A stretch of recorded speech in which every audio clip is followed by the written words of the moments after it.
Sofia sat behind her desk at the Grand Rapids Police Department, her eyes scanning the latest reports on a string of break-ins that had been plaguing the city.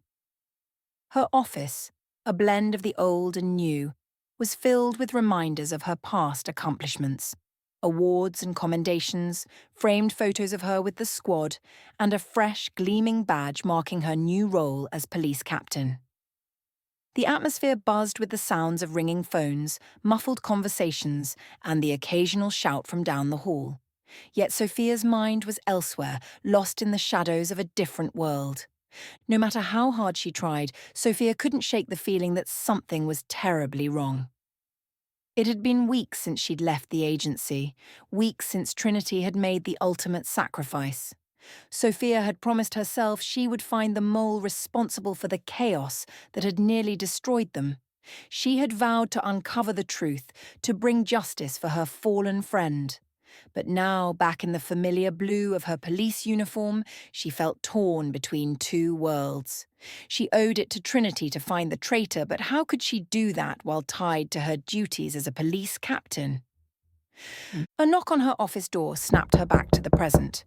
"Captain Torres?" Detective Jacobs, a young officer with sharp instincts and an easy smile, stood in the doorway holding a stack of files. "Got those reports you wanted. Looks like our break-in guy might have struck again last night." Sofia nodded, taking the files. "Thanks, Jacobs. I'll take a look. Make sure the team is on high alert. I have a feeling this one's not done yet." Jacobs nodded and left, closing the door behind him. Sofia flipped through the reports, trying to focus, but her mind kept drifting back to the agency. The mole was still out there, someone who had betrayed them all. How many more lives would be lost because of their treachery? She couldn't just let it go. As she turned back to her work, her phone buzzed on the desk. She picked it up, glancing at the caller ID. It was an unknown number, but something about it seemed familiar. Against her better judgment, she answered, "Captain Torres?" A raspy voice crackled on the other end, barely above a whisper. A shadow within the shadow. "If you want the truth, go to the old warehouse on 5th and Elm. Alone." The line went dead before Sofia could respond. She stared at the phone, her heart racing. The message was cryptic, but the reference to a shadow within the shadow sent a chill down her spine. Could this be related to the agency? Or was it just a coincidence? She couldn't be sure, but she knew one thing. She had to check it out. Sofia grabbed her coat and her sidearm, slipping out of the station unnoticed. She drove through the city streets, the setting sun casting long shadows over the buildings. As she approached the warehouse district, her mind raced with possibilities. Who had called her? Was it a trap? Or a lead? She parked a block away and made her way on foot, keeping to the shadows. The warehouse loomed ahead, dark and imposing. It looked abandoned, but Sofia knew better than to take anything at face value. She approached cautiously, her hand on her gun, ears tuned to every sound. The air was thick with tension, the only noise the distant hum of traffic and the occasional creak of the old buildings settling. She found a side entrance partially ajar and slipped inside, her eyes adjusting to the dim light. The interior was a maze of rusted metal and crumbling concrete, with stacks of wooden crates and old machinery covered in dust. Sofia moved silently, her senses on high alert. She could feel the presence of something or someone lurking in the shadows. As she made her way deeper into the warehouse, Sofia spotted a dim light flickering in the distance. She crouched behind a stack of crates, watching as two figures emerged from the darkness, their voices low and urgent. "We need to wrap this up," one of them said, his voice rough and impatient. "The boss wants everything clean. No loose ends." The other figure nodded, glancing around nervously. "What about the captain? She's been asking questions. If she gets too close—" "She won't," the first man interrupted. "We'll take care of her, just like the others." Sofia's heart pounded in her chest. These men were talking about her. They knew she was here, knew she was getting close. She had to act fast. She waited for a moment when they turned away, then sprang from her hiding place, her gun drawn. "Freeze!" Hands where I can see them! The men spun around, eyes wide with surprise. For a moment, no one moved. Then, as if by some unspoken signal, they bolted, sprinting deeper into the warehouse. Sofia took off after them, her footsteps echoing in the empty space. The chase was fast and frantic, weaving through the labyrinth of crates and machinery. Sofia's pulse raced, adrenaline surging through her veins. She could see the men ahead, their forms darting in and out of the shadows. She was gaining on them, but the warehouse was a maze, and they knew it better than she did. Just as she was about to close the gap, one of the men turned and fired a shot. Sofia ducked behind a metal beam, the bullet ricocheting off the wall inches from her head. She returned fire, but they were already moving again, disappearing around a corner. She pressed on, determined not to let them escape. She could hear their footsteps ahead, the sound growing fainter. She reached the end of a long corridor and skidded to a halt, her eyes scanning the area. It was a dead end with no sign of the men. Sofia cursed under her breath. They must have found another way out. She was about to turn back when something caught her eye, a small piece of fabric caught on a nail, torn from one of the men's jackets. She picked it up, examining the strange symbol embroidered on it. It was a crude, unfamiliar emblem, but something about it felt oddly familiar, like a piece of a puzzle she couldn't quite place. Frustrated, she tucked the fabric into her pocket and made her way back to the entrance. She needed to regroup, figure out what her next move was. As she stepped outside, the cool night air hit her, a stark contrast to the stale, dusty air of the warehouse. Back at her office, Sofia sat at her desk, turning the fabric over in her hands. The symbol was strange, yet it tugged at her memory. She knew she had seen it before, but where? She reached for her computer and began searching through old agency files, hoping to find a match. After what felt like hours, she finally found something. The symbol was the insignia of a covert group, a faction rumored to be part of the Black Dawn. They had been linked to several operations targeting the agency, but their exact identity and motives were still shrouded in mystery. Sofia leaned back in her chair, her mind racing.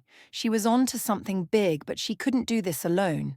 The mole was still out there, and she couldn't trust anyone, not even her own team. But she couldn't just sit by and do nothing. Trinity's face flashed in her mind, her last words echoing in her ears. "Find them, Sofia. Don't let them win." She had to keep going, for Trinity, for the agency, and for herself. She pulled out her old agency communication device, the one she had kept hidden since leaving. It was risky, but she needed help, and there was only one person she could think to reach out to. She typed a message, her fingers trembling slightly as she sent it. Need to meet. Urgent. Same place as before. She waited, her heart pounding, hoping for a response. Minutes ticked by, and just as she was about to give up, the device beeped. A single coded message appeared on the screen. "Tomorrow, midnight. Come alone." Sofia stared at the message, her mind racing with possibilities. It could be a trap, but it could also be the lead she needed. She knew she was walking a dangerous path, but she didn't have a choice. The mole was still out there, and she was going to find them, no matter what it took. She closed her eyes, taking a deep breath, steeling herself for what was to come. This wasn't over. It was only just beginning.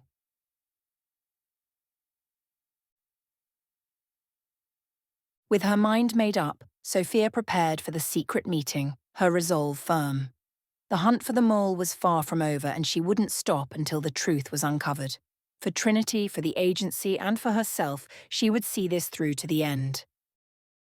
Sofia's heart raced as she reread the coded message on her old agency communication device. "Tomorrow, midnight. Come alone." She knew it was a risk, but if there was even a chance to find the mole, she had to take it. The following night, Sofia parked her car a few blocks away from the meeting location, an abandoned park on the outskirts of Grand Rapids. The moon was hidden behind thick clouds, casting the area in near-total darkness. Sofia moved quietly, her hand instinctively resting on the grip of her sidearm. Every crunch of gravel underfoot seemed amplified in the stillness of the night. As she approached the designated spot, her eyes scanned the shadows for any sign of movement. Then she saw her, a figure standing just beyond the park's lone lamppost, its weak light barely illuminating the woman's features. Sofia squinted, trying to make out who it was. The figure stepped forward and Sofia's breath caught in her throat. "Alethia?" Alethia Larkin nodded, her blue eyes reflecting a mix of caution and determination. She wore a dark jacket and cargo pants, her black hair pulled back in a no-nonsense ponytail. Even in the dim light, Sofia could see the familiar intensity in her friend's gaze. "Alethia, what are you doing here?" Sofia whispered, trying to keep her voice steady despite the surprise. "I thought you were on sabbatical in Michigan." Alethia gave a small, humorless smile. "I was. But some things are more important than taking a break. I heard you were looking into the mole at the agency. I figured you could use some backup." Sofia's shoulders relaxed slightly. She trusted Alethia. They'd been through too much together for Sofia to doubt her intentions now. "I didn't expect anyone to answer my message. I wasn't sure who I could trust." Alethia nodded, stepping closer. "I get it. I've been feeling the same way. That's why I reached out. I've been doing some digging of my own, and I think I've found something." Sofia's eyes widened. "You have? What did you find?" Alethia pulled a small notebook from her jacket pocket and handed it to Sofia. "I intercepted some communications between known Black Dawn operatives. They've been using coded language, but I managed to decipher a few key phrases. It seems like they've been watching us, especially you." Sofia flipped through the notebook, her mind racing as she scanned the notes. "They know I'm still looking for the mole." "Exactly," Alethia said, her voice low. "And they're scared. Whoever the mole is, they're worried you'll find them. They're getting desperate." Sofia looked up, meeting Alethia's gaze. "I need to find out who it is, not just for the agency, but for Trinity. She died because someone betrayed us. I can't let that go." Alethia placed a reassuring hand on Sofia's shoulder. "I know, Sofia, and I'm with you. Whatever it takes, we'll find them. But we have to be smart about this. The mole is playing a dangerous game and we can't afford any mistakes." Sofia nodded, her resolve hardening. "Agreed. We'll have to move carefully. We can't trust anyone else, not yet. But we have to start somewhere. Where do we go from here?" Alethia thought for a moment, her eyes scanning the dark park around them. "There's a safe house not far from here. It's off the grid, a place I've used before when I needed to lie low. We can regroup there, go over everything we have, and come up with a plan." Sofia hesitated, glancing around the deserted park. "Are you sure it's safe?" Alethia nodded confidently. "Positive. I've been using it for years and no one knows about it. We'll be able to think without looking over our shoulders." Sofia took a deep breath, feeling a sense of relief wash over her. She wasn't alone in this fight. With Alethia by her side, she felt stronger, more determined. "All right. Lead the way." Alethia gave her a reassuring nod and turned, leading Sofia through the dark streets. As they moved, Sofia couldn't shake the feeling that they were being watched, but she trusted Alethia's instincts. If she said the safe house was secure, Sofia believed her. After several minutes of walking, they arrived at an unassuming brick building with a single reinforced door. Alethia punched in a code on the keypad, and the door clicked open. They stepped inside, and Alethia quickly closed the door behind them, locking it with several heavy bolts. The interior was sparse but functional, with a few chairs, a small table, and a desk covered in surveillance equipment. Alethia motioned for Sofia to sit as she powered up the equipment. "We're safe here," Alethia said, her voice calm and steady. "No one knows about this place, and I've taken every precaution. We can plan our next move without worrying about being overheard." Sofia nodded, feeling a sense of calm settle over her. She trusted Alethia completely, and knowing she had a safe place to work from gave her a renewed sense of purpose. Thanks, Alethia. I appreciate this. I didn't know where else to turn. Alethia smiled, her blue eyes softening. We've been through too much together, Sofia. I'm not about to let you do this alone. Besides, I've been itching for a good hunt. Finding this mole is exactly the kind of challenge I need. Sofia chuckled, the tension in her shoulders easing. That's the Alethia I know. Always ready for a fight. Alethia grinned, her eyes sparkling with determination. You know it. Now let's get to work. We've got a mole to catch. The two women settled in, going over the information Alethia had gathered and formulating a plan. As the hours ticked by, Sofia felt her confidence growing. With Alethia by her side, she knew they had a fighting chance. They would find the mole, bring them to justice, and honor Trinity's memory. Together they would see this through to the end.